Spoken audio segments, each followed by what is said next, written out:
Relationship of z and y parameter, y parameter, correct है। अब सुनना, यहां मैं कुछ नोट लिखाऊंगा, नोट, करेक्ट, नोट लिखे। रिलेशनशिप ऑफ जो आपका है बेटा, रिलेशन जो है आपका y एंड z का, उसके अलावा या इसी का आप क्या कहते हो, conversion of y into z parameter and z parameter का किस में कन्वर्जन, y पैरामीटर में, ओके, इसी कहते हैं कन्वर्जन, ओके। तो कन्वर्जन ध्यान रखना हमेशा, z एंड y ही केवल आपके लिए इंपॉर्टेंट है, तो आप लिखिए जरा, whenever it is required, then always convert z into y or y into z into y or y into z into y और y into z पैरामीटर। इसका मीनिंग क्या हुआ इस नोट पॉइंट का? ये मीनिंग नहीं हुआ कि अरे सर वही तो लिखा दिया आपने, नहीं, इसका मीनिंग ये हुआ कभी कोई और पैरामीटर में कन्वर्ट करने के लिए बोले ना, तो आप जबरदस्ती मत लग जाना कि उसके लिए फॉर्मूले याद करो। मैंने देखा कई बच्चे रट डालते हैं कि h पैरामीटर को इन टर्म्स ऑफ z पैरामीटर लिखो, y पैरामीटर को इन टर्म्स ऑफ h पैरामीटर लिखो, दिस पैरामीटर को इन टर्म्स ऑफ ABCD पैरामीटर लिखो, ठीक है, मत करना है सब, कभी मत करना। 2 पेज का बुक में लिखा होता है कन्वर्जन वाला, और आप याद करते हो बैठ के, यस ऐसे से कन्वर्ट कर दूंगा, फटाक से आंसर आ जाएगा। बेवकूफ हो तुम बस z और y का कन्वर्जन आपको पता होना चाहिए, दैट्स इट। उसके अलावा किसी भी कन्वर्जन की जरूरत नहीं है। क्या करोगे कन्वर्ट करके? कन्वर्ट करने से बेटर आपको मैं सिंपल तरीके बताऊं ना, वो ट्राई करो ना, क्यों याद करोगे फॉर्मूला बैठ के, ठीक है। तो पैरामीटर्स में फॉर्मूले बेवकूफी से मत याद करना।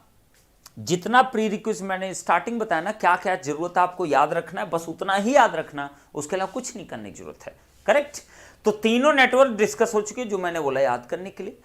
आपके जितने भी पैरामीटर, उनका बेसिक जो स्टैंडर्ड इक्वेशन वो याद होना चाहिए। एंड आपका जो याद रखने वाले एक और पॉइंट है, वो आपका पॉइंट क्या है बेटा, ये z एंड y का पैरामीटर का रिलेशन। ये तो सिंपल है ना, बोलो ना जरा क्या होता है, क्या होता है बेटा, बोलिए। y parameter can be written as z parameter का क्या, इनवर्स, करेक्ट है, और z parameter can be written of in terms of y parameter का इनवर्स, सही है। यह आपका मैट्रिक्स का इनवर्स है। तो आप बताइए, अगर मैं कह दूं, let assume it, let's take z parameter, correct है। तो z पैरामीटर अगर मैं लिखूं तो मेरे क्या मिलेगा बच्चे, मिलेगा क्या, z11, z12, z21, z22, सही है, यही तो मिलेगा ना आपके, ओके। तो आप बताइए, अगर ये है तो इसका z इनवर्स अगर निकालना है तो क्या करूंगा, एडजॉइंट ऑफ z निकालते हो आप ना, यही करते हो ना, डिवाइड बाय कितना, मॉडुलस ऑफ z, मतलब इसका डिटर्मिनेंट।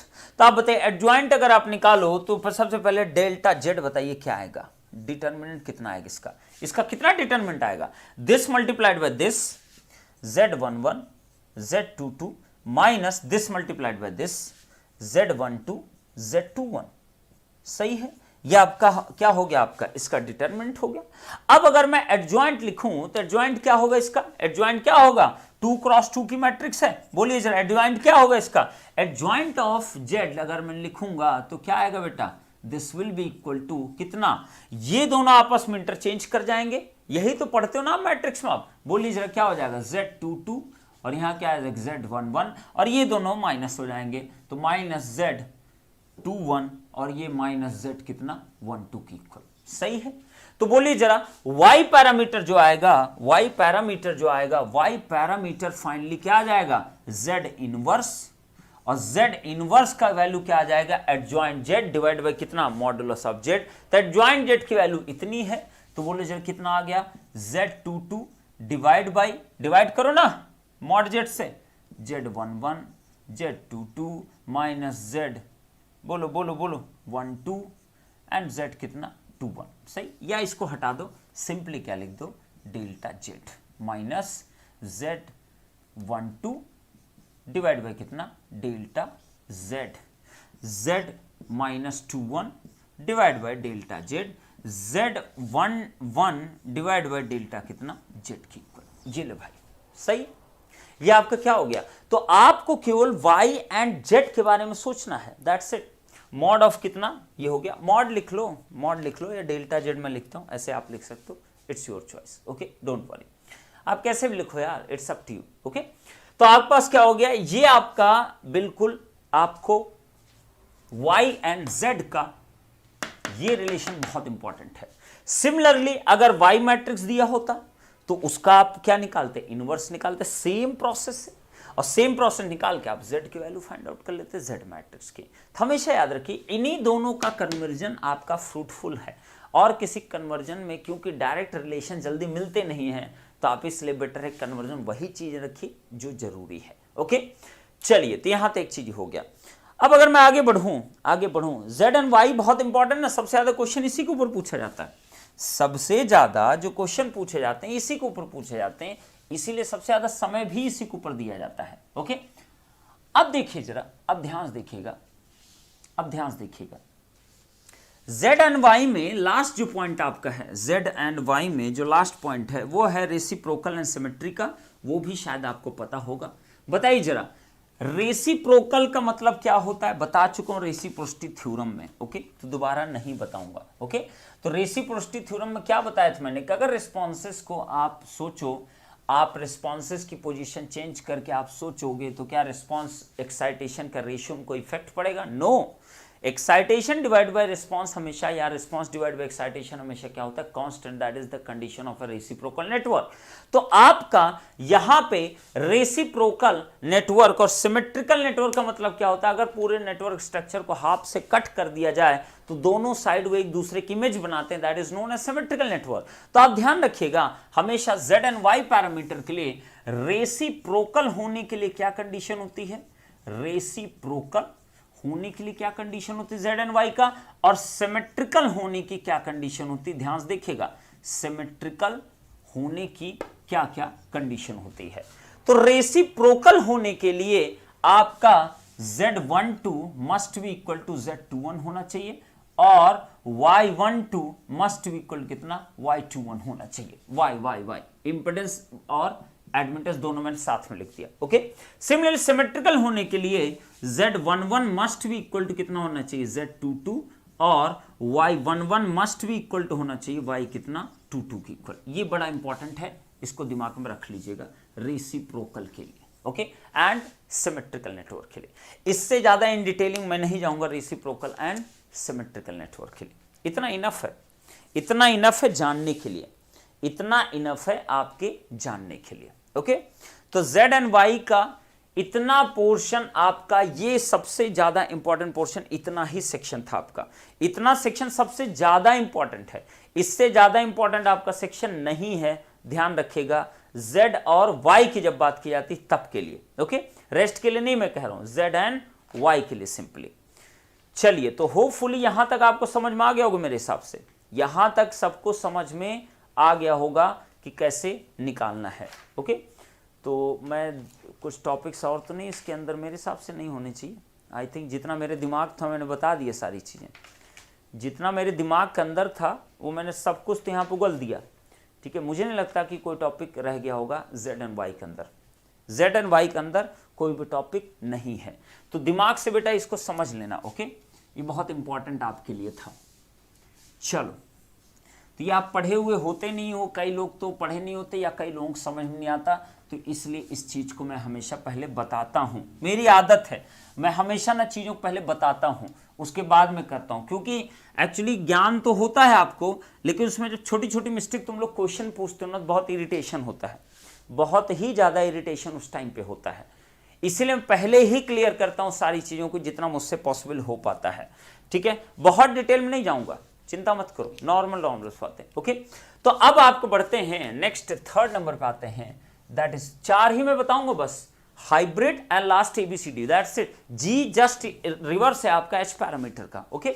तो H पैरामीटर क्या होता है, H पैरामीटर ध्यान सुनना, H पैरामीटर, और एकदम ध्यान सुन लेना, और जो लोग भी नेता टाइप होंगे जिनको लगता होगा बहुत आता है उनको, तो बेटा जियो से मिलना, फिर देखना और उसके बाद फिर बताना कि गलती नहीं होनी चाहिए फिर, ठीक है। इसीलिए बोलता हूं सबके लिए इंपॉर्टेंट होता क्लास। जिसको नहीं पता वो क्या करे, उसको रिवाइज करे। जिसको पता है बहुत अच्छी बात है, जिसको नहीं पता, जिसको पता है वो एटलीस्ट रिवाइज करे उस चीज को, जिसको नहीं पता उसको सीखने दो अच्छे से। ओके, चलिए समझ में आया बेटा? कंसाइज कर दूंगा, टेंशन मत लो, कंसाइज हो जाएगा, ऑटोमेटिक कंसाइज हो जाएगा। ओके, चलिए अब देखिए जरा ध्यान से, अब देखिए। अब अगर मैं एच पैरामीटर की बात करूं, किसकी बात करूं बेटा? एच पैरामीटर की। तो एच पैरामीटर में क्या होता है, ध्यान से देखना, फिर से वही टू पोर्ट नेटवर्क है। ओके, तो यहां पे V1 होता है और यहां पे क्या होता है, I2 होता है। यही होता है एच पैरामीटर, ठीक। एच एंड ABCD में बस एक ही डिफरेंस होता है, ये इसका, ये V1 है, ये क्या है, I2 है। वहां क्या होता है, ABCD में ये V1 होता है, ये क्या होता है, I1 होता है, इसीलिए उसका मॉडलिंग नहीं हो पाती। ओके, तो आप देखिए V1 एंड I2 जो होता है वो किसका फंक्शन होगा बेटा? वो आपका I1 एंड V2 का फंक्शन होता है। किसका होता है? I1 एंड V2 का फंक्शन। तो आप बताइए, अपने आप लिखिए,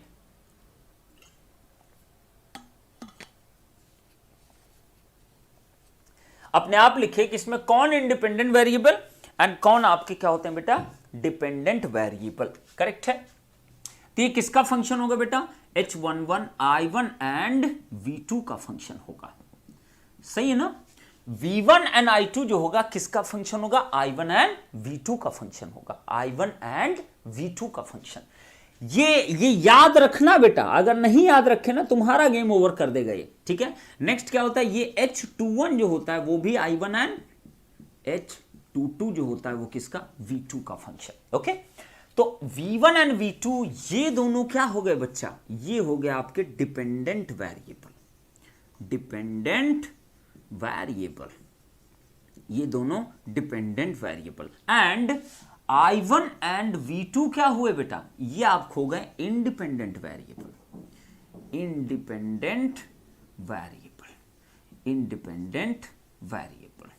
करेक्ट है? तो इसका मीनिंग क्या हुआ? इसका मीनिंग ये हुआ कि I1 एंड V2 के बीच में कोई भी आपका अगर रिलेशन डायरेक्ट आएगा तो आपका H पैरामीटर नहीं एग्जिस्ट करेगा। ध्यान रखना, I1 एंड V2 के बीच में अगर कोई भी रिलेशन डायरेक्ट आ गया तो आपका H पैरामीटर एग्जिस्ट नहीं करेगा।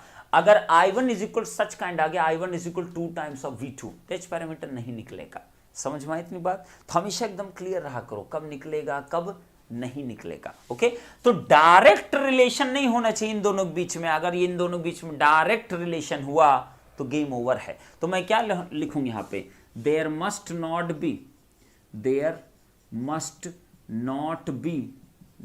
B direct relation between I1 and V2 only. समझ में आई इतनी बात? ध्यान रखना इस चीज का, यही बार बार नोट करके लिखा रहा हूं ना, तो एकदम क्लियर रहिए कहां पे इंडिपेंडेंट और कहां पे आपका डिपेंडेंट वेरिएबल है। ओके, चलिए अब देखिए जरा, ये हटा रहा हूं, इसको हटा रहा हूं, इसका काम खत्म हो गया, तो इसको नोट करिए और मैं इसको हटाऊं। ठीक, अब अगर मैं मॉडल की ही बात कर लूं, आप देख रहे हो अगर तो इलेक्ट्रिकल मॉडल की बात कर, ध्यान से देखिए, पहला तो वोल्टेज एक्सप्रेशन है। अब मैं समझाऊंगा नहीं, मैं डायरेक्ट बना दूंगा। ओके, तो आप बताइए, पहला पोर्ट बनाया, ये बेटा पहला पोर्ट, इस पे क्या है, दोनों वोल्टेज हैं, तो एक तो आपका क्या हो गया, एक तो आपका क्या बनेगा आपका, बोलिए जरा, एक क्या बनेगा, एक डिपेंडेंट सोर्स बनेगा, एक आपका इंपेडेंस आपका बनेगा।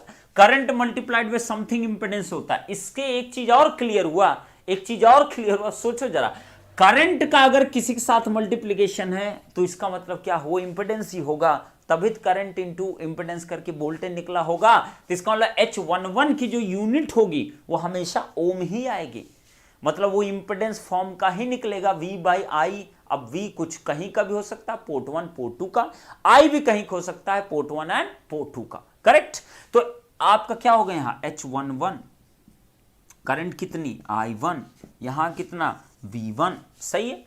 अब यहां पर देखिए जरा, ये आपका वोल्टेज सोर्स बने, क्यों, वोल्टेज की इक्वेशन है, तो वोल्टेज सोर्स में प्लस माइनस, यहां कितना है बेटा, H12 टाइम्स ऑफ कितना, V2 की इक्वल, मतलब किस पे डिपेंड कर रहा, आउटपुट के वोल्टेज पे ना, V2। करेक्ट। अब देखिए जरा ध्यान से, अब इसको अगर मैं ये कर दिया, ध्यान से देखिए इधर क्या होगा, ये देखिए करंट का एक्सप्रेशन है। अब अगर ये करंट का एक्सप्रेशन है तो इसका मतलब दो करंट का समेशन होना चाहिए। तो ध्यान से देखिए ये करंट के साथ आपका ये मल्टीप्लिकेशन दिख रहा है, ध्यान से देखना एकदम ध्यान से, ये करंट के साथ समथिंग मल्टीप्लाई हो रहा है, करंट के साथ समथिंग मल्टीप्लाई हो रहा है। और आपको पता है करंट के साथ समथिंग मल्टीप्लाई होना या तो वोल्टेज रिप्रेजेंट करेगा, लेकिन यहां वोल्टेज तो हो नहीं सकता, इसलिए ये तो करंट का एक्सप्रेशन है। तो करंट साथ समथिंग मल्टीप्लाई होके कुछ आ रहा है, करंट ही होना चाहिए, तो वो एक डिपेंडेंट सोर्स है। क्यों? वैसे भी पोर्ट 1 पे डिपेंड कर रहा है। तो आप बताइए इधर क्या हो जाएगा, आपका एक डिपेंडेंट करंट सोर्स आएगा। ये कैसा कहलाएगा आपका H21, और यहां पर कितना I1 की वैल्यू, करेक्ट। नेक्स्ट बताइए, ये देखिए V2 के साथ डायरेक्ट आपका रिलेशन में है, V2 स्पोर्ट का आपका क्या है वोल्टेज, बच्चे बता चुका हूं, दोबारा क्या समझाऊं, ये लो, ये आपका क्या बनेगा, आपका ये जो है ये वोल्टेज के साथ क्वांटिटी मल्टीप्लाई हो रही तब ये करंट दे रही थी, इसका मतलब क्या है एडमिटेंस होता है ना ऐसा, वोल्टेज इंटू एडमिटेंस हमेशा क्या देता है, करंट देता है।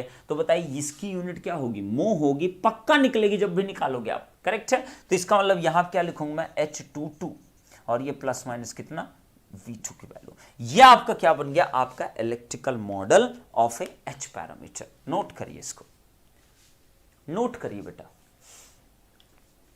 H parameter model, H parameter model, note करिए इसको, सभी लोग नोट करिए, अच्छे से नोट करिए, नोट कर लीजिए इसको, नोट करिए, नोट करिए अच्छे से, सुंदरता के साथ एकदम नोट कर लीजिए इसको, ठीक है।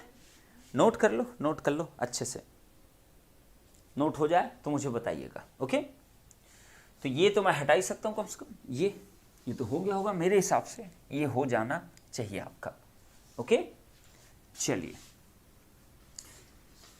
चलो, मेरे हिसाब से नोट भी हो गया होगा आई थिंक, तो मैं हटा रहा हूं, हो गया होगा, काफी टाइम तो दे दिया था, ये नोट हो गया होगा मेरे अकॉर्डिंग, ओके। अब देखिए, अब ध्यान सुनिएगा, अब फिर से, अब देखिए बहुत इंटरेस्टिंग अब आएगा, अब इंटरेस्ट आएगा एच पैरामीटर, सुनिए जरा ध्यान से एकदम, अब सब कोई सब बंद करके ध्यान से इधर सुनिए, ध्यान से बस इधर सुनिए। नोट हो गया बेटा, अब ध्यान सुनिए, ध्यान सुनिए, नोट हो चुका है तो ध्यान सुनिए, नोट हो चुका तो ध्यान से सुनिए। प्रज्ञा दास, नोट हो गया बेटा, चलो नोट हो गया, ओके। अब सुनिए जरा, अब देखिए इसमें केसेस देखिए, केस फर्स्ट, ध्यान सुनना जरा, ठीक। केस फर्स्ट हम क्या करते हैं, हम V2 को 0 कर देते हैं, चलो V2 को 0 कर देते हैं, V2 इज इक्वल कितना 0 हो गया। इसका मतलब सेकंड पोर्ट क्या है आपका, शॉर्ट सर्किट है। सेकंड पोर्ट क्या है बेटा, शॉर्ट सर्किट है। अब अगर सेकंड पोर्ट शॉर्ट हुआ तो मेरे को मिला क्या, देखना जरा ध्यान से, यहां पे यहां क्या मिला H11, तो H11 की वैल्यू कितनी आई, H11 इज इक्वल कितना आया, देखो जरा V1 बाई कितना I1, लेकिन कंडीशन क्या लगी पड़ी हुई है, व्हेन V2 इज इक्वल कितना 0 की इक्वल है, सही है। तो आप बताइए मेरे को, आप बताइए मेरे को, ये क्या है, ये क्या है, ये तो इंपेडेंस आया ना, ये तो इंपेडेंस आ गया ना मेरे हिसाब से, ध्यान से देख लो, V1 बाई I1 अगर आ गया तो इसका मतलब ये तो इंपेडेंस आया ना मेरे हिसाब से, ये तो इंपेडेंस आ गया, ये तो इंपेडेंस आ गया। देखो ना, इनपुट पोर्ट का ही वोल्टेज, इनपुट पोर्ट का ही करंट, लेकिन कब, व्हेन V2 इज इक्वल 0, तो ये भी क्या है आपका इनपुट इंपेडेंस, इनपुट इंपेडेंस नाम मैंने दे दिया इसको, लेकिन ये इनपुट इंपेडेंस वो नहीं है, ध्यान सुनना, input impedance at V2 is equal कितना 0, और इसको भी क्या कहो, this is again conditional, conditional input impedance, conditional input impedance, ये भी कंडीशनल ही है, जैसे Z11 था ये भी आपका कंडीशनल ही है, क्योंकि V2 इज इक्वल 0 पे ही काम करेगा, अदरवाइज नहीं काम करेगा, करेक्ट। ये आपका क्या हो गया, input impedance at V2 is equal to 0, correct है। अब सोचिए, अब सोचिए जरा, ये आपका क्या है V1 बाई I1, ये आ गया V2 इज इक्वल 0। अब सोचना, एकदम दिमाग से जवाब देना, फर्जी वाले दिमाग नहीं। अब अगर तुमसे कोई कह देता, सोचो जरा, तुमसे कोई कहता कि H11 क्या Z11 Z पैरामीटर के टर्म में आप लिख सकते हो, क्या H11 को Z पैरामीटर के टर्म में लिख सकते हो? लिख तो बिल्कुल सकते हो, लिख तो बिल्कुल सकते हो, लेकिन यह बताइए क्या डायरेक्टली आपको कुछ दिख रहा? क्या Z पैरामीटर में आप V2 इक्वल 0 करते हो? नहीं ना। Z पैरामीटर में हमेशा किसको 0 किए? करंट्स को 0 किए। सही किए कि नहीं किए? ठीक है, तो आपका अगर H11 आपको निकालना हुआ डायरेक्टली तो एक तरीका तो ये हुआ, ऐसे आप करके निकाल लीजिए। दूसरा तरीका बताइए जरा, दूसरा कैसे निकाल सकते हैं? वोल्टेज 0 हो रहा है ना, अगर वोल्टेज 0 हो रहा है तो वोल्टेज तो Y पैरामीटर में भी 0 होता था। सुनना जरा ध्यान से एकदम। तो Y पैरामीटर की इक्वेशन क्या था? Y पैरामीटर की इक्वेशन क्या था बच्चे? Y पैरामीटर का इक्वेशन था I1 is equal to Y11 V1 plus Y कितना 12 V2, I2 इज इक्वल कितना था Y21 V1 प्लस Y कितना बच्चे 22 और यहां कितना V2। अब सोचो जरा, अगर V2 0 हो रहा तो वहां पे, यहां पे V2 0 हो रहा, वहां पे V2 जब 0 होता था, अगर V2 0 है तो आप सोचो क्या निकलता था? I1 डिवाइड बाई कितना V1 करते थे तो Y11 आता था। इसका मतलब ये वैल्यू जो आई है ये भी तो V2 0 पे ही आई है ना, लेकिन ये V1 बाई I1 आया है, जबकि वहां क्या आ रहा था I1 बाई V1। तो मैं कह सकता हूं ना this must be equal to Y11 की इक्वल होगा। तो H11 किसके इक्वल आया? Y11 के इक्वल होता है। समझे? ये रिलेशन होता है। समझ में आ रही इतनी बात? ये रिलेशन आपका ट्रू है और इसको कोई गलत नहीं कर सकता। एकदम क्लियर रहिएगा, इसको कोई गलत नहीं कर सकता, एकदम क्लियर रहिएगा। ये बिल्कुल परफेक्ट आपका रिलेशन है। करेक्ट? ध्यान से देख लो। H11 जो होगा किसके इक्वल होगा? 1 बाई Y11 के। ठीक, तो क्या रटने की जरूरत है? डोंट रीड, डोंट रटंत विद्या। ओके, डोंट रटंत विद्या। ठीक, अब बताइए सिमिलरली जब V2 0 हुआ तो एक कंडीशन और आई। ध्यान से देखो, जब V2 0 हुआ तो एक कंडीशन और आई। क्या आई? देखिए जरा, H कितना आया? H21। H21 इज इक्वल कितना? देखिए जरा, I2 डिवाइड बाई कितना I1 आया। ये तो करंट गेन आ गया। Output current divide by input current क्या है? करंट गेन का रेशियो है। तो आप बताइए, तो इसको मैं क्या लिखा? व्हेन V2 इज इक्वल कितना 0 की इक्वल है। सोचो जरा, V2 जब 0 है तब ये I2 बाई I1 आया, तब H11 V1 बाई I1 आया और इक्वल टू 1 बाई 1 हो गया। अगर कोई रिलेशन तुमसे पूछ ले, कभी एग्जाम में आ गया, तो आप डायरेक्टली ऐसे निकाल सकते हो, आपको ज्यादा सोचना नहीं है। करेक्ट? अब बताओ, इतना तो क्लियर है ना तुमको कि V2 0 केवल Y पैरामीटर में किया जाता है, ना कि Z पैरामीटर में। करेक्ट? तो Y के टर्म में आप लिख सकते हो। अब बताइए, V2 जब 0 था तो क्या क्या इधर से निकलता था? इधर से निकलता था Y11 इज इक्वल कितना I1 बाई V1। देखो ना ध्यान से। और जब V2 0 था तो क्या निकलता था? Y21 इज इक्वल कितना I2 डिवाइड बाई कितना V1 की इक्वल। सही है कि नहीं सही? देख लो जरा ध्यान से, एकदम ध्यान से देख लेना। अब सोचो तुम, अगर Y21 को डिवाइड कर दो Y11 से तो क्या आ जाएगा? बोलिए जरा। अगर मैं लिख दूं Y21 डिवाइड बाई Y11, देखो ना ध्यान से, तो क्या ये इसके इक्वल नहीं है? बिल्कुल इक्वल है। चेक कर लो एक बार, चेक कर लो। ठीक, तो H21 जो आया वो तो कंडीशनल है। क्या है? There is no unit. इसकी कोई यूनिट नहीं होगी, ध्यान रखना। इसकी यूनिट है, इसकी कोई यूनिट नहीं, बिकॉज करंट बाई करंट का रेशियो क्या है? There is no unit. Correct है? ये करंट गेन है। ये करंट क्या है? गेन है। Output current divide by input current क्या है? गेन ही तो है ना करंट का। तो इसका मतलब ये किसके इक्वल आएगा? अगर कभी कोई रिलेशन एग्जाम पूछ लेता तो क्या लिखते? Y21 डिवाइड बाई कितना Y11, यहां से निकलेगा। करेक्ट? क्लियर हो रहा है कि नहीं हो रहा है? यहां पे आपको बेटा एकदम क्लियर हो रहा है कि नहीं हो रहा? ध्यान से देख लीजिए, एकदम क्लियर हो रहा है बेटा। Y21 Y11 कैसे आ गया? एकदम क्लियर आपको होना चाहिए, कोई डाउट नहीं होना चाहिए इसके अंदर, एक बूंद कब डाउट नहीं होना चाहिए। अगर लगे तो आप बताइए मेरे को। ठीक, एकदम क्लैरिटी के साथ तो बता रहा हूं ना। जब V का 0 होना कब जस्टिफाइड? Y पैरामीटर में। It is not justified in the Z parameter. तो Y के टर्म में धड़ लिख सकते हो ना आप। ठीक, तो बताइए मुझको, एकदम क्लियर हो तो आप मुझे बता दीजिए बेटा, तो मैं आगे बढ़ सकूं। करेक्ट? चलो आगे बढ़ूं। ओके, आगे बढ़ते हैं। अब देखिए जरा, ध्यान दीजिए बेटा एक एक स्टेटमेंट पे, बहुत इंटरेस्टिंग होता है। ऐसे क्वेश्चन बहुत पूछ ले आते हैं कभी कभी। आपके पास y पैरामीटर दे दिया, बोल लिया बताइए H21 निकालिए, तो भाई सिंपली अगर y दे दिया तुमको, h पूछा है, तो सिंपली V20 कंडीशन लगा के, V20 कंडीशन दोनों को y पैरामीटर थ्रू नहीं निकाल सकते। मान लिया तुमको z पैरामीटर दे दिया, तुमसे पूछा बताओ h पैरामीटर क्या हो गया, तो y तो 2 सेकंड में निकाल सकते हो ना, ज्वाइंट ये समथिंग समथिंग करके। अब तुम्हारा अगर y निकल गया तो y की वैल्यूज पुट करके डायरेक्ट आंसर कर सकते हो, उसके लिए इतना सोचना नहीं पड़ेगा तुमको। करेक्ट। तो ये फायदा आपको होता है, यह आपका बेटा फायदा हमेशा होता है जब भी आप एकदम चीजों को समझने की कोशिश करते हो, हवाबाजी में काम नहीं करते, रट रहे बैठ के। ओके, y11 हमारा जो होगा 1/11 के इक्वल होगा। नेक्स्ट y21 इक्वल होगा y21 डिवाइड बाय y11 के। ठीक, तो ऐसा याद मत करो, यही तुम्हारी बिगेस्ट प्रॉब्लम। तुम सब कुछ ना, तुमको लगता है तुम कृष्ण भगवान का दिमाग पा गए हो, ठीक है, तुम्हें सब याद रहेगा, तुम तो मतलब कि साला मतलब 10-15 सब्जेक्ट सब याद कर रखोगे बिल्कुल। अरे नहीं ये रहता ना, तो बेटर चीजों को ऐसे रिकॉल किया करो, हमेशा निकाल ले जाओगे। क्लियर, चलिए ओके, तो यहां पे एकदम क्लियर हो गया, तो आगे मैं बढ़ रहा हूं। अब केस 2 पे आ जाते हैं। केस 2, तो जैसे जैसे आगे चलोगे इंटरेस्टिंग होता जाएगा। केस 2, अब केस 2 में अगर आप आते हो तो बचा क्या, केवल एक I1 0 बचा। अब सोचो, अब दिमाग लगाओ, अब I1 अगर 0 हुआ तो बोलो जल्दी तुम बताओ किस पैरामीटर के थ्रू मुझको निकालना चाहिए। सोचो जरा, I1 अगर 0 हुआ तो सोचो जरा क्या निकलेगा। I1 अगर 0 हुआ तो मेरे को क्या मिलेगा। I1 अगर 0 हुआ तो देखो S22 कितना आएगा, I2 डिवाइड बाय कितना, V2 की इक्वल आएगा when I1 is equal to 0।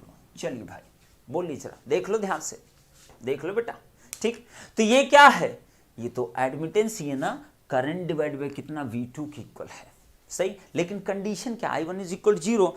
अब किसके बारे में सोचूं, अब किसके बारे में सोचूं, याद करो, अब किसके बारे में सोचूं। अगर करंट 0 हो रहा है तब मुझे किसके बारे में सोचना चाहिए, अब मुझे सोचना चाहिए जेड पैरामीटर के बारे में। बेवकूफ, क्योंकि करंट 0 होना कहां जस्टिफाइड है, जेड पैरामीटर में। सोचना चाहिए था कि नहीं सोचना चाहिए था, कोई बोले ही नहीं, सबने कहा हाँ सर।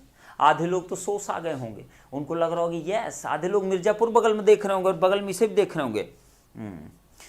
ये तो मैं याद कर लूंगा, मिर्जापुर देखता हूँ कालीन भैया क्या कर रहे हैं ना, यही देख रहे होंगे कई लोग, हो सकता है ऐसे लोग बहुत होंगे। किसके बारे में सोचूं बेटा, जेड पैरामीटर ना, किसके बारे में सोचूं, जेड पैरामीटर बारे में। ओके, बी इंटरेक्टिव यार, be interactive, be interactive. Okay, दो एच और एबीसीडी बचा है बस, ठीक है, तो प्लीज बी इंटरेक्टिव। तो आप अगर एच पैरामीटर के बारे में सोचे तो बोलिए जरा H22 वैल्यू कितनी आगे। अब जेड पैरामीटर लिख लो यहां पे, बोलो V1 V2, लो भैया Z11 I1 प्लस कितना Z12 I2, Z21 I1 Z22 I2। सही बात है भैया, लिख दिया हमने। अब सोचो, अब जब I1 0 है तो क्या क्या आएगा। I1 अगर 0 करते हो तुम तो क्या क्या आता है, I1 अगर 0 करते हो Z22 आता है। ये लो भैया Z22 कितना आता है, V2 बाई I2। क्या बात है, क्या बात है। अब बताइए यहां पे क्या लिखा है, Z22 V2 बाई I2, कब की कंडीशन में, when I1 is equal to 0। तो बताइए यहां क्या लिखा है, तो इसको क्या लिख सकते हो, 1 बाई Z22। सही है, सही है। तो यहां क्या था, 1 बाई Y1, यहां कितना है 1 बाई Z22। करेक्ट, एक और निकलेगा भी, ध्यान दो, when I1 is equal to 0, तो यहां से देखिए एक और निकलेगा। I1 अगर 0 हुआ तो एक और निकलेगा H12, H12 क्या आया, V1 by V2। I1 is equal कितना, 0 की इक्वल।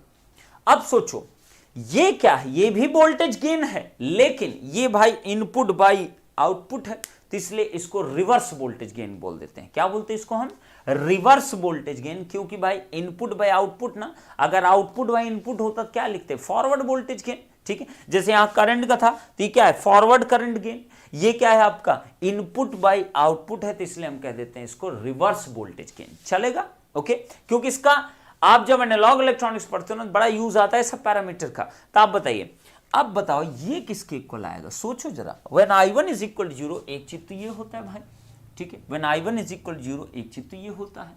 दूसरा क्या होता है, दूसरा होता है Z12 निकलता है कितना, V1/I2। सही है कि नहीं सही है, देख लेना ध्यान से वहां पे, ठीक। तो अब बताओ, अब अगर मैं V1/V2 मुझको चाहिए, इसी कंडीशन में तो मैं क्या लिखूंगा, Z12 डिवाइड बाई Z22। आया कि नहीं आया, चेक करो जरा ध्यान से। आ गया भैया, ठीक है, आ गया ना भैया। तो Z12 डिवाइड बाई कितना आ गया, Z22। यहां कितना आया था, Y21 डिवाइड बाई कितना, Y11। वहां कितना है, Z12 डिवाइड बाई कितना, Z22 के इक्वल, Z22 के इक्वल। करेक्ट, क्या बात है सर, ठीक। दोनों केस समझ में आया बेटा, दोनों केस समझ में आया, चारों पैरामीटर समझ में आ गए। तो आपने देखा H पैरामीटर में दो पैरामीटर का कॉम्बिनेशन दिख रहा है। इधर वाले पहले केस में आपके Y पैरामीटर साथ रिलेशन, सेकेंड केस में किसके साथ रिलेशन, आपका Z पैरामीटर।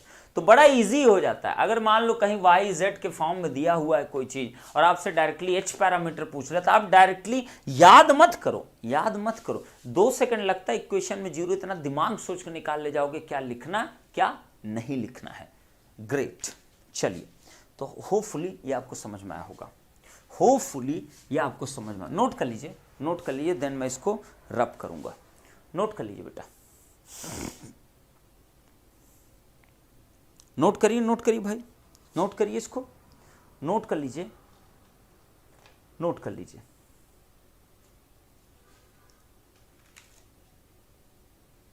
ओके, नोट कर लीजिए। तो मैं कोई अब तो कुछ बचा नहीं इसके अंदर मेरे हिसाब से, ठीक है। नोट कर लीजिए बेटा, नोट कर लीजिए। नोटेड, नोट हो जाए तो बताइए मुझको, नोट हो जाए तो बताइए। बहुत इंपॉर्टेंट था ये बहुत इंपॉर्टेंट था। H पैरामीटर यहाँ पे बहुत इंपॉर्टेंट हो गया, ठीक। ये बहुत इंपॉर्टेंट हो गया था। ये बड़े इंपॉर्टेंट रिलेशंस होते हैं, लेकिन याद नहीं करना है, याद नहीं करना है आपको, हमेशा क्लियर करना है, नोट करना है इसको। Okay, noted noted noted noted sir, noted sir. Great, चलिए हटा दो बेटा इसको। चलो, तो अब लास्ट पॉइंट जो H पैरामीटर का है क्या है। अच्छा हाँ, कुछ लोग बोलते हैं सर इसको बोलते क्या, अरे भाई बताया ना, ये क्या फॉरवर्ड करंट गेन है, output current divide by input current, इसलिए फॉरवर्ड करंट गेन। यहां क्या था,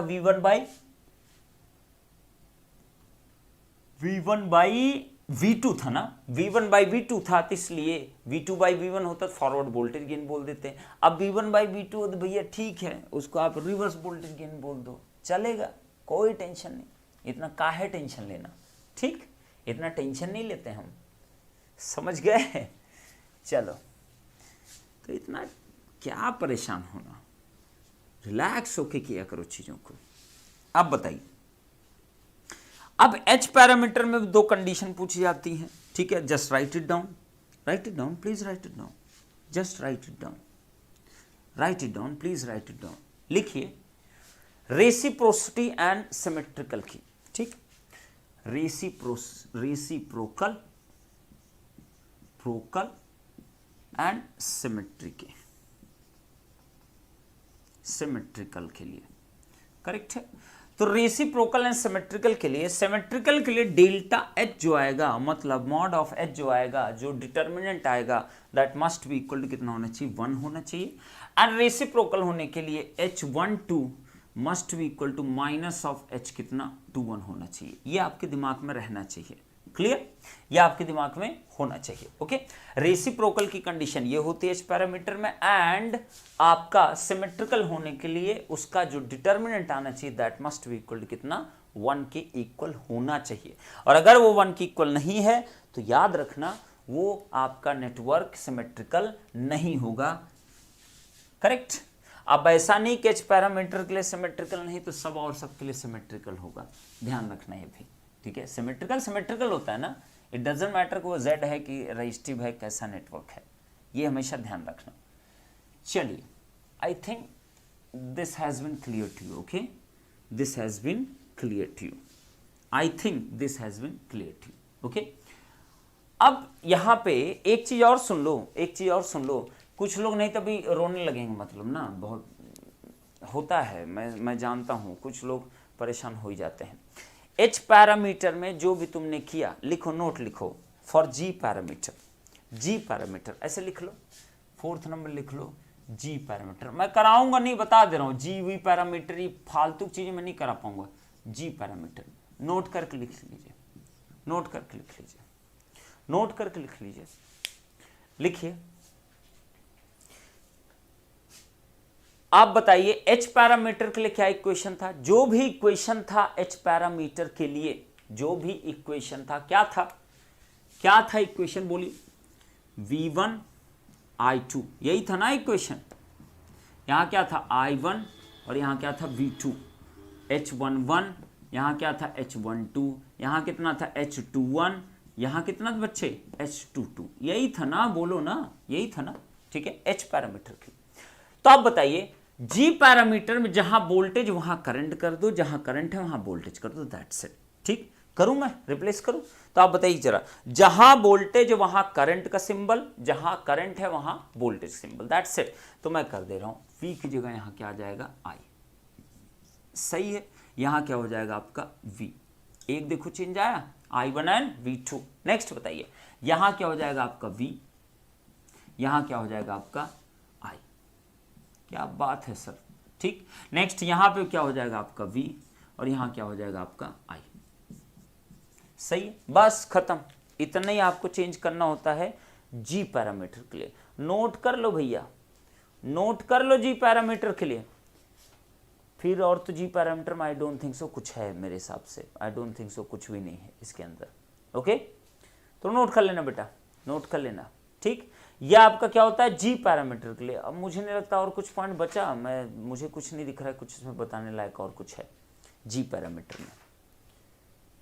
चलेगा इतना? मेरे हिसाब से दौड़ना चाहिए। अब इससे ज्यादा और क्या बताऊं जी पैरामीटर में, ठीक, बिल्कुल। तो ये आपका क्या हो गया? ये आपका जी पैरामीटर, बस रिप्लेसमेंट करना होता है, बस जहां वोल्टेज था वहां करंट कर दो, जहां करंट था वहां पे वोल्टेज कर दो। ओके,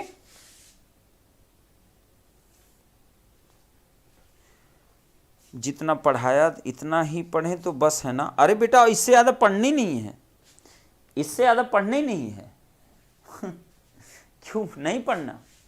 नो, सिंपली नो, और ओपनली इसीलिए बोलता हूं, ठीक है, because I know what is important for any student. Okay, this is G parameter. Simply आपको क्या करना? V एंड I को क्या कर देना? रिप्लेस कर देना, दैट्स इट। इससे ज्यादा कुछ नहीं करना, इससे ज्यादा कुछ नहीं करना। ओके, सिंपली रिप्लेस कर दो। ओके, अब आप निकाल सकते हो, इसमें 2 केस बनेंगे। तो ये आपको मैं होमवर्क दे रहा हूं, या आपको मैं होमवर्क दे रहा हूं, या आप खुद करिए। अब इसको होमवर्क है आपके लिए। क्या है? केस फर्स्ट आपको बनाना है। क्या बनेगा केस फर्स्ट? इतना तो खुद भी मेहनत करो ना आप। V1 की वैल्यू 0 कर देना। लो, नेक्स्ट केस 2 क्या बनेगा बेटा? बोलो फटाफट। I2 की वैल्यू क्या कर देना? 0 कर देना। एंड चेक करना कि किस वाले केस में एडमिटेंस का रोल आता है, किस वाले केस में आपका क्या आएगा, किस वाले केस में क्या आएगा? इंपेडेंस का रोल आएगा। लेकिन यहां G1 तो लिख लो, G, यहां क्या होगा? G, यहां क्या होगा आपका? G, और यहां क्या होगा आपका? G। समझ में आई इतनी बात? तो ये हो गया G parameter, correct. Reciprocity and symmetrical condition will remain same. तो रेसिप्रोसिटी के लिए इसमें वही होगा। मैं रिपीटली वही चीज क्यों बताऊं यार, एकदम सिंपल सी चीज है ना भाई। रेसिप्रोसिटी के लिए कंडीशन क्या होगी बेटा? Same, G12 is equal to क्या मिलेगा? -G कितना? 21। एंड सिमेट्रिकल होने के लिए, सिमेट्रिकल के लिए क्या कंडीशन होती है? Delta G must be equal to 1 के इक्वल। करेक्ट है, एकदम परफेक्ट। चलिए H की जगह G हो जाएगा, एकदम परफेक्ट सर, एकदम परफेक्ट सर। ओके, चलो भाई, तो यहां तक आपका क्या हो गया? This is the parameter G parameter. अब लास्ट एंड फाइनल पैरामीटर का अगर हम बात करें, लास्ट एंड, और एक चीज ध्यान रखना, H और G में रिलेशन समझ में आना है। हमने जस्ट इंटरचेंज किया ना, तो जो आपका H पैरामीटर होगा that is inversely proportional to, मतलब इनवर्सली नहीं, इसका क्या निकलेगा? आपका इनवर्स होगा। करेक्ट है। H parameter G parameter relation यही होता है, H parameter is equal to G parameter का इनवर्स ओनली, करेक्ट। तो आप ऐसे भी लिख सकते हो या आप ऐसे भी रिलेशन, लेकिन आपको होमवर्क करना है case 1 and case 2, don't neglect it, ठीक है, नेग्लेक्ट मत करना बेटा, तुम्हारी नानी याद आ जाएगी अगर कभी जरूरत पड़ गई उस चीज की। तो बेटर यूटिलाइज दैट थिंग, किसमें इंपेडेंस का रोल आएगा, किसमें एडमिटेंस। इसीलिए मैंने कहा इंपेडेंस एंड आपका एडमिटेंस पैरामीटर जो था वो सबसे इंपॉर्टेंट आपका, बार बार उसी का रोल घूम फिर का आना है, ठीक। तो वो पैरामीटर्स एकदम क्लैरिटी के साथ आपका क्लियर होना चाहिए। चलिए हटा रहा हूं इसको, ओके फाइन सर। चलिए बच्चे, चलिए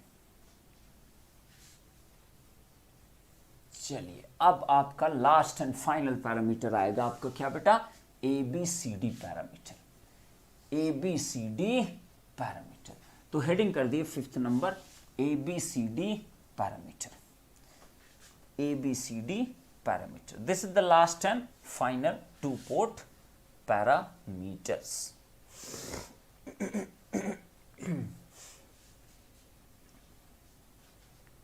ओके, सबका हो गया बेटा? आप मुझे रिप्लाई तो कर दो, तभी तो मुझे पता चलेगा कि इट्स डन और not done, it is done और not done, it is done और not done. Please make me reply, please tell me, please tell me, it's done, it is done or not done.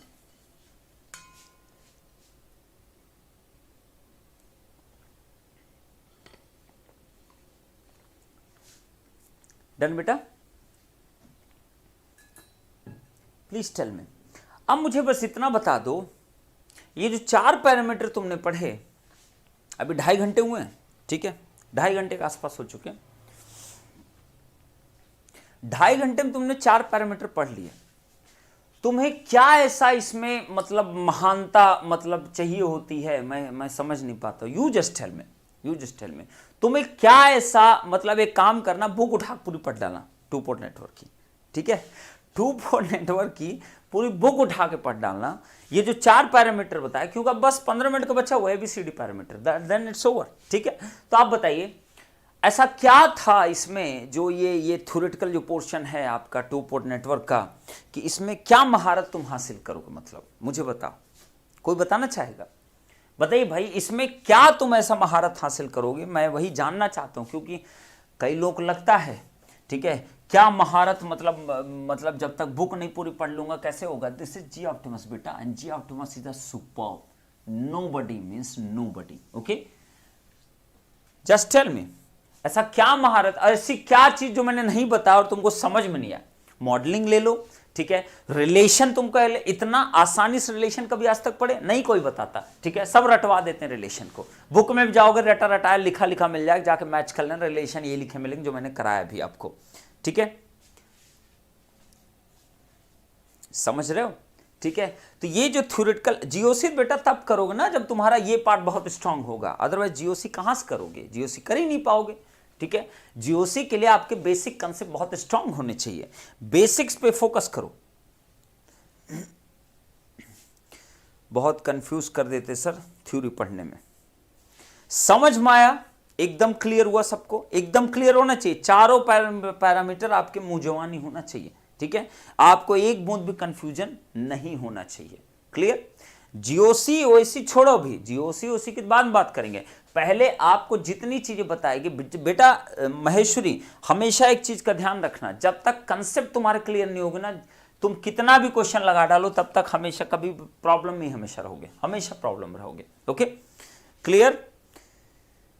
चलिए तो मुझे एकदम, तो यहां पे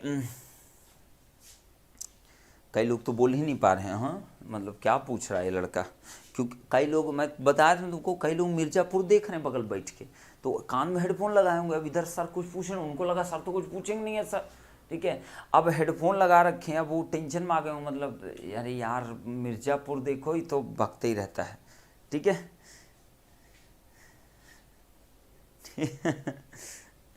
ठीक, तो सभी लोग, बहुत सारे लोग मिर्जापुर में व्यस्त हो गए हैं, ठीक। तो इसलिए वो सोच रहे हैं कि वो देख लेते हैं, वो ज़्यादा इंपॉर्टेंट, IPL एंड मिर्ज़ापुर, ठीक है। अदरवाइज रिप्लाईज आते ना, ठीक है। चलो चलो, कई लोग सोने पे चले गए होंगे, सुबह 6 बजे उठना है सर, ठीक है। चलो, और जितने भी इसमें से, मुझे ऐसा लग रहा है कि काफ़ी सारे लोग इसलिए चले गए, उनको लगा होगा जियोसित सर आज करा नहीं रहे हैं, आज तो सिर्फ समझाने वाला पार्ट बन रहा है, यही तुमको ले डूबेगा, और तुमको ऐसा ले डूबेगा तुम्हारे बस का नहीं हो पाता। इसीलिए सिर्फ तुमसे नहीं लगते सवाल, क्योंकि तुम्हारा जो एटीट्यूड होता है ना, वो नोइंग वाला, आता जाता कुछ नहीं किसी को, ठीक है, आता जाता एक्चुअली कुछ भी नहीं है, लेकिन वो नोइंग वाला पार्ट का जो ओवर कॉन्फिडेंस होता है ना, यस आई नो, ठीक है, यस और आई नो वाले चक्कर में ना तुम्हारी लग जाती बेटा, बुरी तरीके से लगती है, और तुम समझ नहीं पाते हो मेरी लग कितनी गई, ठीक है, तुमको समझ में यही तो नहीं आता तुम्हारी लग कितनी गई, ठीक। तो ये वाले एटीट्यूड ना 90% इसी एटीट्यूड जीते ना कि मतलब ये वाला होता ना एटीट्यूड, मतलब ये तो मैं पढ़ा हुआ हूं, एक क्वेश्चन आ जाता है ना उसमें, पब्लिक प्लेटफॉर्म में इसलिए मैं बोल नहीं पा रहा हूं, काश तुम्हारे कॉलेज में होता ना, तुमको बताता मैं। चलिए 5th number, ABCD platform, ABCD platform कह रहा हूं, ठीक है, ABCD पैरामीटर। चलिए बच्चे, ABCD parameter, okay, this is not my part, ये मेरा पार्ट था ही नहीं कि मैं ये सब बताऊं। मैं क्यों बता रहा हूं, मैं बेवकूफ थोड़ी हूं, ठीक है, कि मुझे मजा आ रहा है इसको बताने में, मुझे मजा क्यों आएगा, मुझे कोई मजा नहीं, मैं पागलों की तरह चल रहा हूं अपने घर में, ठीक है, मजा नहीं आ रहा है, इसलिए मैं बता रहा हूं कि क्वेश्चन लगाने से पहले जब तुम पहले क्वेश्चन दो ना, पहले 10 सवाल आएंगे, सर इसमें आपने इंपेडेंस क्यों नहीं निकाला, तो पढ़े थे तो बताए क्यों नहीं, ठीक है, फिर ऐसा वाला डायलॉग जाता ना मेरी तरफ से, तो इसलिए ये सब चीजें कराई जाती हैं बेटा, ओके। चलिए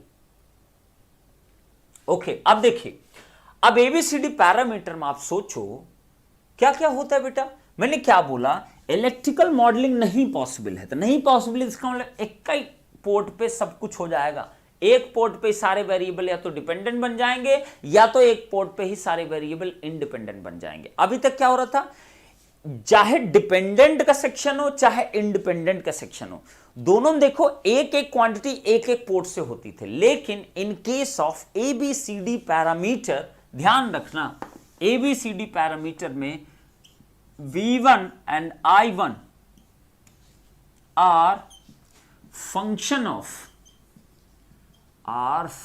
of V2 and I2, correct है। तो ये दोनों क्या है आपके इंडिपेंडेंट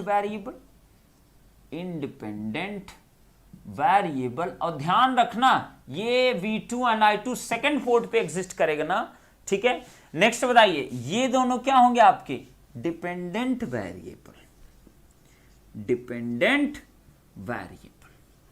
सही है। तो अब एक चीज और ध्यान रखना, it's just a representation, okay, please try to understand. ABCD की मैं मॉडलिंग नहीं करने वाला हूं, ठीक है। तो ABCD पैरामीटर जो आपके डिफाइंड होते हैं, ठीक है, ध्यान देना, इसी को आप ट्रांसमिशन लाइन पैरामीटर भी बोलते हो, जो कि यूज होता है पावर सिस्टम में, ओके। यहां पे V2 होता है, यहां पे V1 होता है, मैं कोई भी चेंजेस नहीं करना चाहता हूं, जैसा 2 पोर्ट नेटवर्क आप नॉर्मली दिखाते हो वैसे ही दिखाइएगा, करंट डायरेक्शन इधर, इधर करंट डायरेक्शन इधर, ऐसे ही आप सभी में लेके चले हो ना। तो इस करंट डायरेक्शन के अकॉर्डिंग आपका जो ABCD पैरामीटर आता है वो कैसा आता है, इसका V1 I1 A V2 minus B I2 C V2 minus D I2 की इक्वल, ये माइनस साइन उसी की वजह से आया है, ध्यान रखना, ये माइनस साइन इस करंट के डायरेक्शन से आया है, करेक्ट है। तो इसमें कभी भी ना कंफ्यूज मत होने के माइनस क्यों आए, हम क्योंकि Z H Y सब में यही डायरेक्शन करंट के लेके निकाले हैं, तो मॉडलिंग हुई, तो इसका जो मॉडलिंग किया गया इस करंट डायरेक्शन के अकॉर्डिंग अगर किया गया, तो यहां माइनस है, कई जगह प्लस लिखा मिल सकता है, तो ध्यान दे लेना वहां करंट डायरेक्शन भी रिवर्स रही होगी, करेक्ट है। तो इतना क्लियर रखे, कभी कंफ्यूज मत हो, इसलिए ये बेटर आइडिया होता है, एक डायरेक्शन एक चीज को फॉलो अप करना है, ओके। तो अब सोचो, अब तुम खुद सोचो, ये पहला क्या है, वोल्टेज एक्सप्रेशन है कि नहीं वोल्टेज एक्सप्रेशन, ये दूसरा क्या है करंट एक्सप्रेशन, क्या तुम इसका इक्विवेलेंट मॉडल बना सकते हो, बना ट्राई तो मारना, बना ही नहीं पाओगे, पॉसिबल ही नहीं है। बना ही नहीं पाओगे, पॉसिबल ही नहीं इसका मॉडल बना पाना। समझ रहे हो इतनी बात? तो electrical modelling is not possible in case of ABCD parameter because both जो आपके वेरिएबल दोनों ही एक साथ ही डिपेंडेंट कर गए। अभी तक ऐसा कहीं नहीं हो रहा था, हर जगह क्या हो रहा था आपका, एक इनपुट का वेरिएबल, एक आपका आउटपुट का वेरिएबल डिपेंडेंट बन रहे थे। एंड सिमिलरली इंडिपेंडेंट में भी दोनों वेरिएबल एक ही पोर्ट के कभी नहीं हो रहे थे, एक पोर्ट का था, दूसरा दूसरे पोर्ट था, इसलिए मॉडलिंग आप बना पा रहे थे। तो ABCD पैरामीटर में electrical modelling is not possible, इसीलिए आप कभी एम्पलीफायर में सब यूज नहीं करते ABCD मॉडल, H पैरामीटर खूब यूज करते हो। करेक्ट? चलिए, समझ में आई इतनी बात? दोनों केसेस डन? हाँ ठीक है। तो ABCD पैरामीटर, ये इक्वेशन याद रखिए। अब देखिए इसमें भी वही चीज बना, तो ये आपका स्टैंडर्ड इक्वेशन हुआ ABCD पैरामीटर, बट ये करंट के डायरेक्शन हमेशा ध्यान रखना, ये अंदर की तरफ है। Okay, clear? अब बताइए इसमें केस 1, बोलिएगा जरा सब कोई। केस 1 में अगर मैं कह दूं बच्चे कि आपका I2 वैल्यू 0 है, चलो I2 वैल्यू 0 है, ये लो 0 एम्पियर।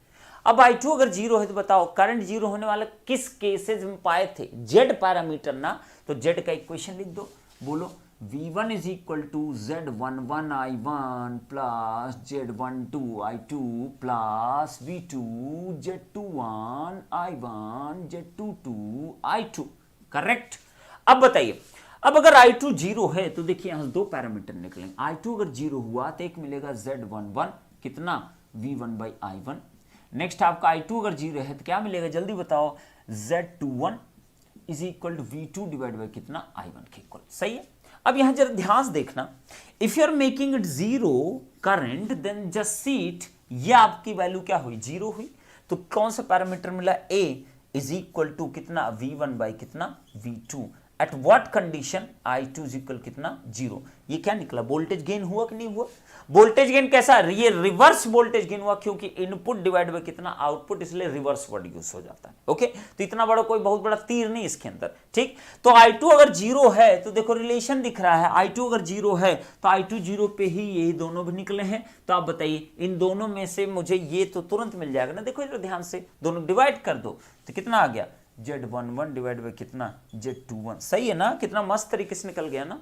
ओके, अब बताइए I2 अगर 0 तो एक पैरामीटर और आएगा, ये वाला कौन सा, C पैरामीटर, बोलिए जरा, C पैरामीटर है, कितना आएगा बोलिए, I1 डिवाइड बाई कितना, V2। किस कंडीशन में, व्हेन I2 इज इक्वल कितना, 0। सही है कि नहीं सही है? अब बताइए when I2 is equal to 0 है तो ये दोनों व्हेन I2 इज इक्वल 0 पे ही निकले हैं। ये कितना, I1 बाई V2, यहां कितना, V2 बाई I1, तो इसका जस्ट अपोजिट, तो अपोजिट रहेगा तो कितना आएगा, 1 बाई कितना बच्चे, Z21 की वैल्यू की इक्वल। देखो ना कितना इजीली निकल लिया, कितना इजीली आपने फाइंड आउट कर लिया, कितना आ गया, 1 बाई कितना, Z21 के साथ रिलेशन भी तुमने निकाल डाला। करेक्ट, एकदम परफेक्ट सर। अब बताइए केस 2 पाइए, केस 2 पाइए, केस 2 कह रहा है कि when V2 is equal to 0, when V2 is equal कितना, 0 वोल्ट।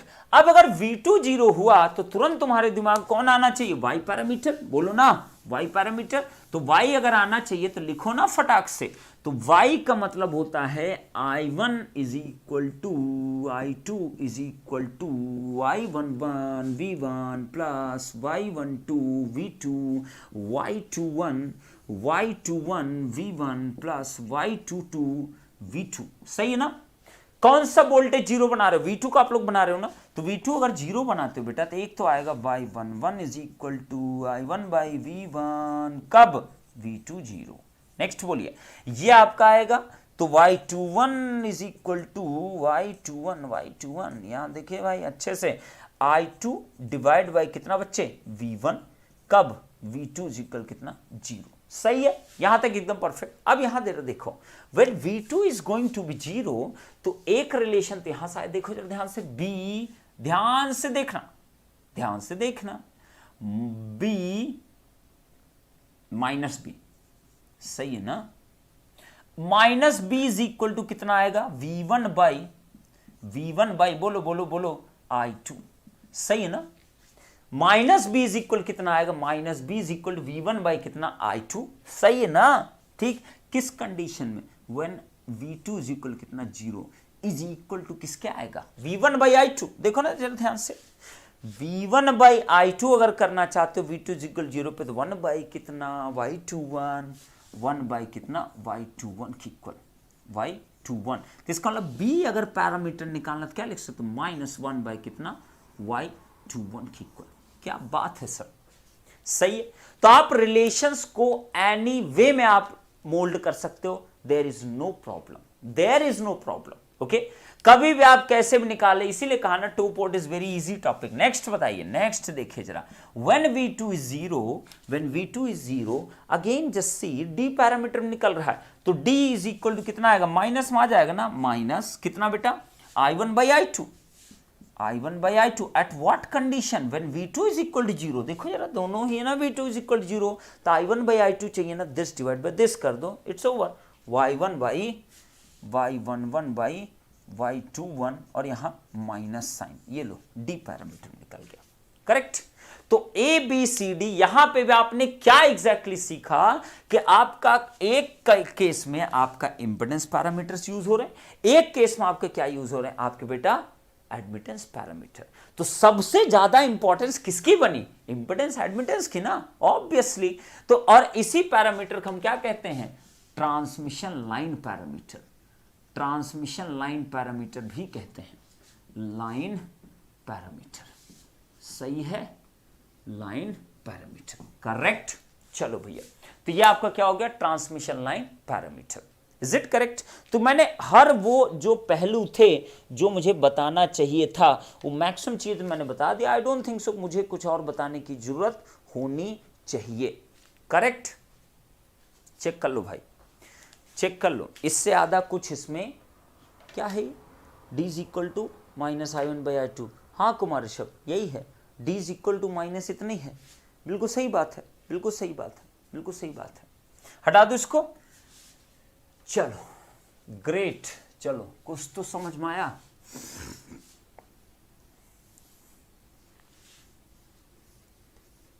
चलो भाई ग्रेट।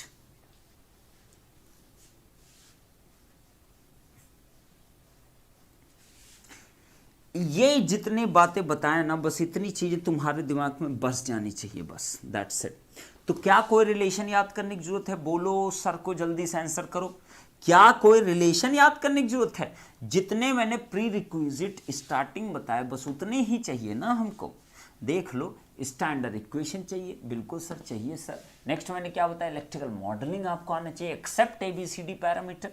नेक्स्ट मैंने बताया आपको क्या आना चाहिए बेटा, आपको पता होना चाहिए क्या, आपको क्या पता होना चाहिए, बताइए जरा, बताइए जरा, voltage equations, voltage equations of each parameter, ये आपको पता होना चाहिए, voltage equation of each parameter, सबसे इंपॉर्टेंट पार्ट। ओके, उसके बाद कब क्या निकलेगा क्या नहीं निकलेगा, हर एक पॉइंट एकदम एक अच्छे वे में क्लियर आपको होना चाहिए। ओके, चलिए, पता होना चाहिए, दैट्स करेक्ट। आपकी इक्वेशन पता होना चाहिए, सिर्फ इक्वेशन पता होना चाहिए। इक्वेशन पता अगर है तो आप बहुत कुछ गेम खेल जाओगे, ठीक। इजी है वो तो पता चलेगा, वो तो पता चलेगा, ठीक है। चलिए एक लास्ट पॉइंट लिख लीजिए, for reciprocity, for reciprocity, for reciprocity. तो आप ABCD पैरामीटर का अगर आप लिखना चाहते हो तो इसको ट्रांसमिशन लाइन पैरामीटर भी कहते हैं, A, B, C and D, ध्यान रखना, this is the transmission line parameter. तो रेसिप्रोसिटी के लिए आप लिखिएगा, रेसिप्रोकल होने के लिए क्या होती condition, delta T is equal कितना 1 की इक्वल। डेल्टा T का मतलब कितना होगा यहां बता सकता है कोई, AD माइनस कितना BC इज इक्वल कितना 1। सिमेट्रिकल के लिए कंडीशन लिखिए, सिमेट्रिकल होने के लिए A must be equal to D होना चाहिए, नोट कर लीजिए इसको। This is over, this is finally over. Okay, तो मेरा टारगेट ये था कि आपका जितना पोर्शन इसका है, जो आपका कंसेप्चुअल पोर्शन जहां आप गलतियां करते हो, ओके, जहां आपकी गलतियां होती हैं वही मेरा पोर्शन था, समझाने का। तो आपको मैंने हर वो एक पॉइंट बताया जिस पॉइंट पर आप गलती करोगे। ओके, और ये जजमेंट कैसे होगा, ये जजमेंट एक तो मैं जीओसी के थ्रू करूंगा और दूसरा जजमेंट कैसे होगा आपका प्रीवियस ईयर क्वेश्चन पेपर से। ओके, दो ही जजमेंट है आपके चेक करने के लिए। ओके, तो यहां तक मैंने बेटा पूरा बता दिया आपको कि इसको आपको एक बार देखना है। मॉर्निंग में आपकी क्लास भी है, ठीक है, तो आपको प्रॉपर नींद भी लेनी। तो कल हम लोग दोपहर का जो टाइम है, क्योंकि शाम का आपकी कोई क्लास नहीं है, शाम को आपको टेस्ट सिर्फ अटेम्प्ट करना है, ठीक है, रिवीजन के लिए आज के दिन का मैंने समय दिया था। ओके, तो कल का जो आपका मैथमेटिक्स का आपकी क्लास है, वो क्लास आपकी कल आपकी 2-2.5 घंटे क्लास केवल रहेगी, ज़्यादा बड़ी हम नहीं रखने वाले हैं, ठीक है, इसीलिए कि आपको सफिशिएंट टाइम मिल सके चीज़ों के लिए। ओके, एंड हम लोग रखेंगे 2 to 3 आवर्स की क्लास रखेंगे, जिसमें हम लोग क्या करेंगे, इसके जीओसी का सिर्फ क्वेश्चन डिस्कशन करना, दैट्स इट। ओके, सिर्फ जीओसी अभी कैसे करोगे बेटा, 2 बजे तक पढ़ाऊंगा, तो सुबह कैसे करोगे आप, सुबह कैसे उठो बेटा, कल सुबह मैथ्स की भी क्लास है, ठीक है। ओके, तो आपको सुबह 6 बजे बेटा आपकी मैथमेटिक्स क्लास से ध्यान रखना। तो ये आपका 3 घंटे में जितनी चीजें बताई गई ABCD पैरामीटर, मैंने मैक्सिमम चीजें आपको क्लियर कर दिया 2 पोर्ट नेटवर्क का।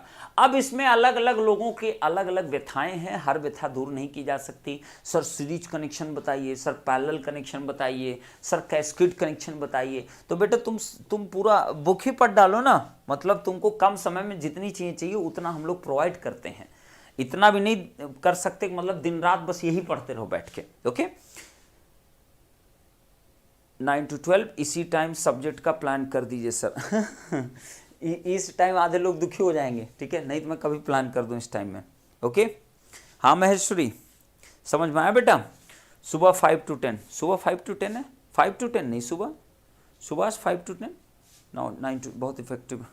5 to 10 क्या है सुभाष, क्या 5 to 10 बोल रहे हो आप लोग, आपस में क्यों डिस्कशन कर रहे हो। सुबह 6 बजे आपकी मैथमेटिक्स की क्लास है, ध्यान रखना, सुबह के 6 बजे, सुबह के 6 बजे आपकी मैथमेटिक्स की क्लास है, ध्यान रखना, सुबह के 6 बजे आपकी मैथमेटिक्स की क्लास है। ओके, मैथमेटिक्स की क्लास है।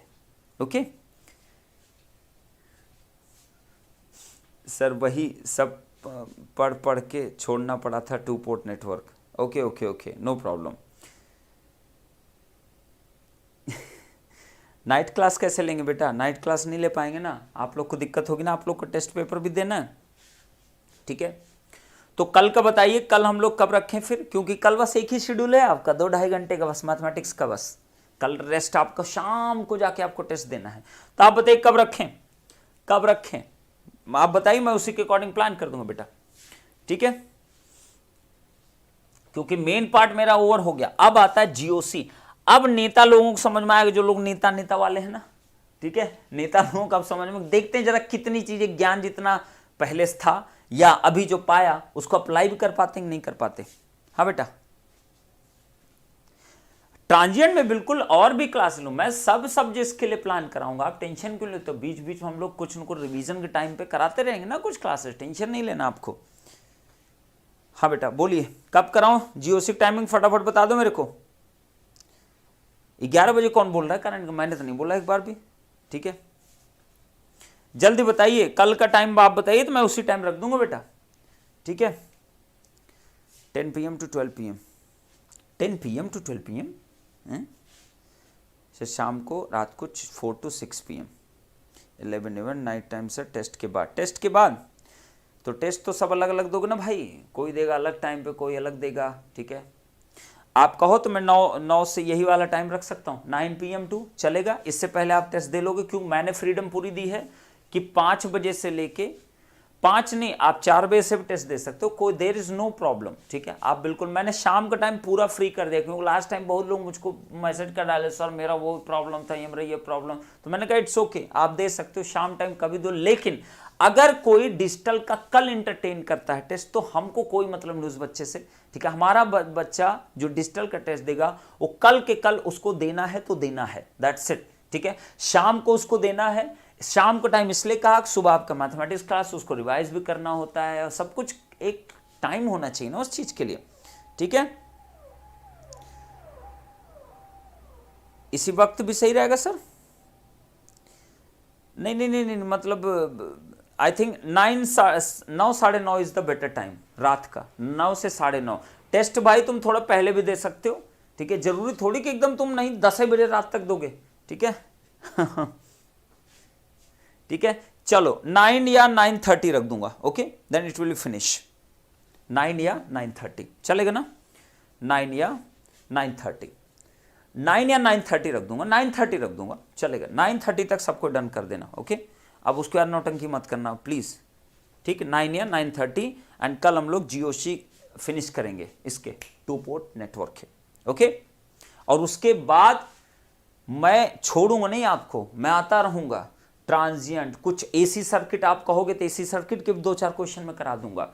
आप कहोगे मेरे को कि सर कुछ और क्वेश्चंस करा दीजिए, मैं कुछ और क्वेश्चंस भी करा दूंगा। मतलब मैं तो पागल टाइप का आदमी हूं ना, मैं कुछ भी कराता रहूंगा आपको, ठीक है, ओके, डन ना। तो 9:30 इज गुड ना, रात का समय पक्का, ओके। सबको डन कर दो। और ये कैसे बुझे बुझे दिखाई दे रहे हो, कैसे बुझे बुझे दिखाई दे रहे हो भाई, मतलब अच्छा नहीं लगता, ठीक है। मैं इतना सब कुछ बता गया, 2 पोर्ट नेटवर्क यही जितना पढ़ाया ना बेटा, इसी को 10-10 घंटा लोग पढ़ाते हैं, इसी को बस 10-10 घंटा पढ़ा डालते हैं आदमी, ठीक है। इसी को 10-10 घंटा पढ़ाते हैं, जाके मैच कर लेना जितने लोग पढ़ाए होंगे आज तक, ठीक है, सब जगह चेक कर डालना अच्छे से। हाँ, नेक्सॉन मैंने दिला दिया सोहेल सर को, मेरी फेवरेट है नेक्सॉन, ठीक है।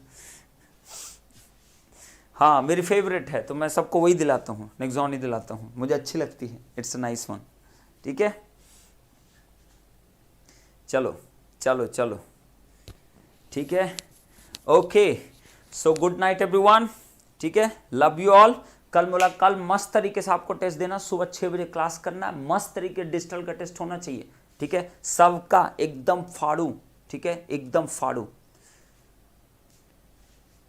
ठीक है। चलो हाँ, नेक्सॉन मेरी फेवरेट है, ठीक है, मुझे बहुत पसंद है नेक्सॉन, बहुत बहुत ज़्यादा पसंद है, ओके। तो मैं टॉप मॉडल उसका जब फर्स्ट टाइम लॉन्च हुई थी नेक्सॉन, तभी मैंने ले लिया था, आज से 2-3 साल पहले, ठीक है। तो अभी मुझसे जो पूछता ना गाड़ी लेनी सर 10 से 15 लाख के बीच में, तो मैं कहता हूँ नेक्सॉन इज़ बेस्ट वन, ठीक है।